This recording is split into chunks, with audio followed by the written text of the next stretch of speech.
एक बार की बात है, एक पंडित जी थे। वे रोज घर जा जाकर भगवत गीता का पाठ करते थे।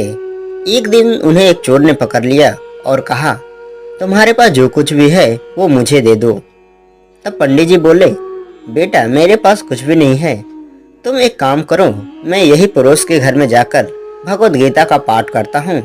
वो लोग बहुत ही दानी लोग हैं, जब मैं कथा सुना रहा हूँगा तब तुम उनके घर जाकर चोरी कर लेना। चोर मान गया। अगले दिन जब पंडित जी कथा सुना रहे थे तब वो चोर भी वहां आ गया। तब पंडित जी बोले, अभी चोरी मत करो, मैं तुम्हें एक गांव बताता हूँ, वहां जाओ। यहाँ से मीलों दूर एक गांव है, वृंदावन। वहाँ एक लड़का आता है जिसका नाम कान्हा है। वो हीरो जवाहरातों से लदा रहता है। अगर तुम्हें लूटना है तो उसको लूटो। वो रोज रात को उस पीपल के पेड़ के नीचे आता है जिसके आसपास बहुत सी झाड़ियां है। चोर ने ये सुना तो वो खुश हो गया और खुशी से वापस चला गया। वो चोर अपने घर गया और अपनी पत्नी से बोला, आज मैं एक लड़के को लूटने जा रहा हूँ, मुझे रास्ते में खाने के लिए कुछ बांध कर दे दो। पत्नी ने कुछ सत्तू उसको दे दिए और कहा, बस यही है जो कुछ भी है। चोर वहां से यह संकल्प लेकर चला, अब तो मैं उस कन्हैया को लूट कर ही आऊंगा।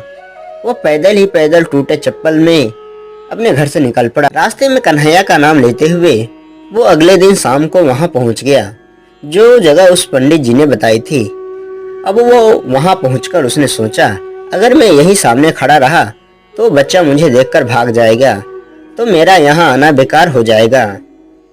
इसलिए उसने सोचा, क्यों न पास वाली झाड़ी में ही छुप जाऊं। वो जैसे ही झाड़ियों में घुसा, झाड़ियों के कांटे उसमें उसे चुभने लगे। उस समय उसके मुंह से एक ही आवाज आई, कान्हा कान्हा। उसका शरीर लहूलुहान हो गया, पर मुंह से सिर्फ यही निकला, कान्हा आ जाओ, कान्हा आ जाओ। अपने भक्त की ऐसी दशा देखकर कन्हैया जी चल पड़े। तभी रुक्मणी जी बोली, प्रभु आप कहाँ जा रहे हो, आपको वह चोर लूट लेगा। भगवान बोले, कोई बात नहीं है, अपने ऐसे भक्तों के लिए तो मैं लूट जाना तो क्या, मैं जाना भी पसंद करूंगा। भगवान की ऐसी बात सुनकर भगवान बच्चे का रूप बनाकर वहां चल दिए। चोर ने जैसे ही देखा उसने कहा, ओ कान्हा तूने मुझे बहुत दुखी किया, अब ये चाकू देख रहा है ना, अब चुपचाप अपने सारे गहने मुझे दे दे। कान्हा जी हंसते हुए उसे सब कुछ दे दिया।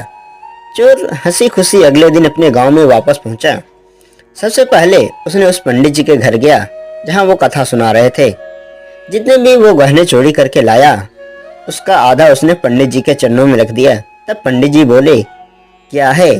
तब उसने कहा, आपने ही तो मुझे उस कान्हा का पता बताया जिसे मैं लूट कर लेकर आया हूँ। जब पंडित जी ने यह सुना तो वो बोले, तो जैसे पापी को कान्हा कैसे मिल सकता है। चोर के बार बार कहने पर पंडित जी बोले, चल मैं भी चलता हूँ तुम्हारे साथ, मुझे भी तो दिखा कान्हा कैसा दिखता है। वो दोनों चल दिए। चोर ने पंडित जी से कहा, आओ मेरे साथ यहाँ छुप जाओ।